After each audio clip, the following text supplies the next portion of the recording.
बनारस की आवाज news channel like subscribe share जरूर करें। जय हिंद साथियों, आप देखना शुरू कर चुके हैं बनारस की आवाज़ न्यूज़ चैनल।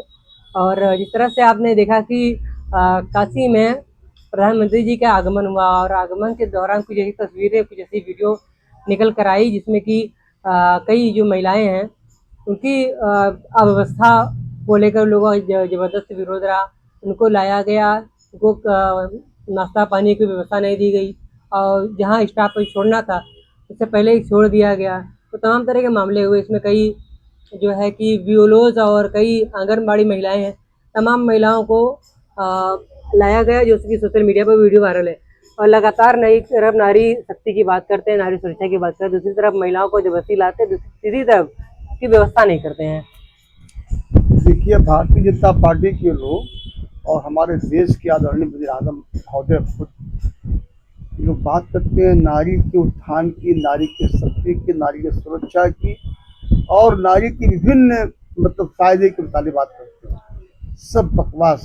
मोदी जी का भी कार्यक्रम में हमारे बनारस में था कल की तारीख में, और परसों कल दोनों रोज का मामला ये था। परसों तो आंगनबाड़ी कार्यकर्ती जिनको 6,000 का तनख्वाह पे रखा गया है और इनसे बीएलओ से भी काम दिया जाता है, उनको भीड़ जुटाने के लिए भी बुलाया जाता है माननीय प्रधानमंत्री जी की रैली में और योगी जी की रैली में। तनख्वाह देंगे आप 6,000 रुपया, काम लेंगे आप बीएलओ का, भीड़ का हिस्सा बनने का। और चलो ये भी मान लेते हैं, आपने बुलाया उन लोगों को तो भूखा रख दिया, धूप में आपने पैदल चलवा दिया।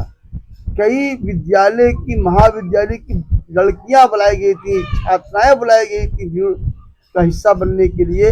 उन छात्राओं में कई लड़कियां बेहोश हो गई, सड़क पे गिर गई और खाने पीने का कोई इंतजाम नहीं हुआ।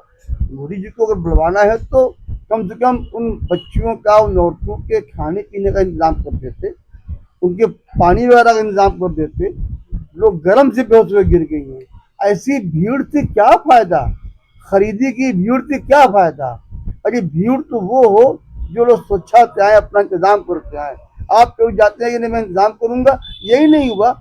कई गाड़ियों के ड्राइवर, जो ड्राइवर गाड़ी लाद करके लाए थे हमारी आंगनबाड़ी कार्यकर्ती महिलाओं को और छात्राओं को, उन सभी ड्राइवरों को भी पैसा नहीं दिया गया खाने पीने का, ये परेशान थे। तो क्या तरीका है, ये तो शोषण हो रहा है, जनता के साथ खिलवाड़ हो रहा है। और माननीय मोदी जी का मैंने स्वागत किया, लेकिन एक बात इसमें नहीं आती है कि जब मोदी जी बनारस में तशरीफ लाएंगे, तब हमारे यहाँ योगी जी के निर्देश क्रम पे हमारे बनारस के समाजवादी पार्टी के सीनियर, जूनियर, सभी तरह के नेता कार्यकर्ताओं को आप या तो थाने में बिठा लेते हैं या उनके घरों पर पोस्ट लगा देते हैं कि न वो कार्यकर्ता समाजवादी पार्टी का अपने प्रधानमंत्री को मिल सके, न अपनी बात कह सके, न किसी की शिकायत कर सके।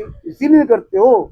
तो ये कैसा भैया लोकतंत्र है कि आप किसी से मिलना नहीं चाहते, आप बात सुनना नहीं चाहते।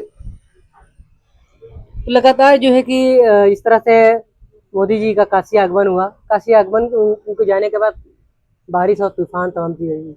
लोगों का लिखना है कि काशी को साफ सुथरा तुरंत किया गया। इसको लेकर क्या कहना चाहेंगे? भाई देखिए, ये तो मामला अल्लाह ताला की तरफ से है, बारिश का मामला तो अल्लाह पाक की तरफ से है।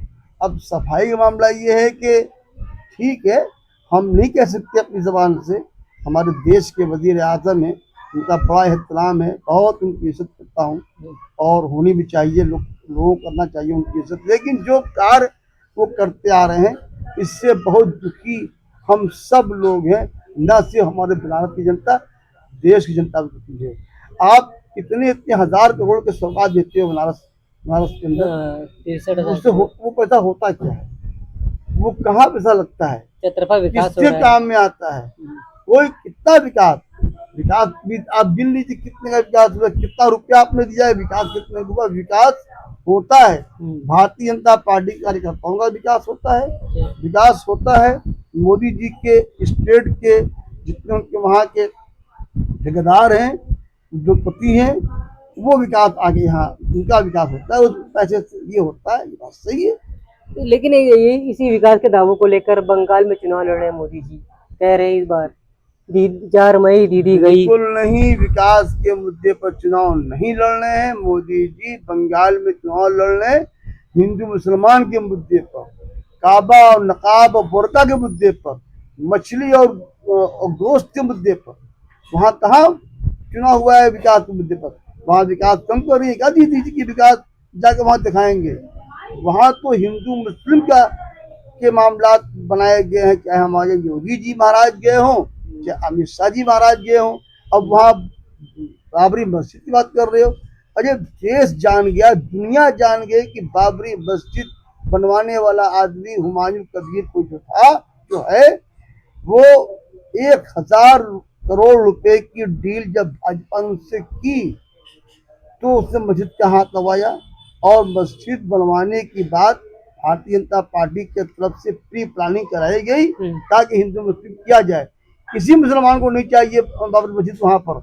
यहाँ बाबरी मस्जिद थी, मेरा अकीदा था, मेरी आस्था थी, वो शहीद कर दी गई और मुसलमानों को मस्जिद बनाने के लिए जमीन दी गई यूपी के अंदर, लेकिन लोगों ने नहीं बनवाया अभी तो मस्जिद। क्योंकि हम लोग देश हित में इतना काम कर सकते हैं वो करेंगे, देश हित में, जनता हित में और अमन चैन के मामले में काम करना हम जानते हैं। हम लोग देश बांटने वाला काम नहीं कर सकते, हम समाज बांटने का काम नहीं कर सकते। जो काम करती है भारतीय जनता पार्टी या उनके नेता या अमित शाह जी या योगी महाराज जी। भाजपा लोग तो नारे दे रहे हैं कि 4 मई दीदी गई। नहीं, दीदी तो नहीं जाएगी। भाजपा वालों का नारा तो उनका नारा तो रहेगा, लेकिन दीदी को कोई हरा नहीं सकता। दीदी अपनी यहाँ मजबूत है, उन्होंने विकास किया है, उन्होंने सबका साथ सबका विकास किया है। जो नारा दिया था भाजपा वालों ने, वो नारे पर काम हमारी दीदी ने किया है कि सबका साथ सबका विकास, सबका सम्मान, सबका विश्वास।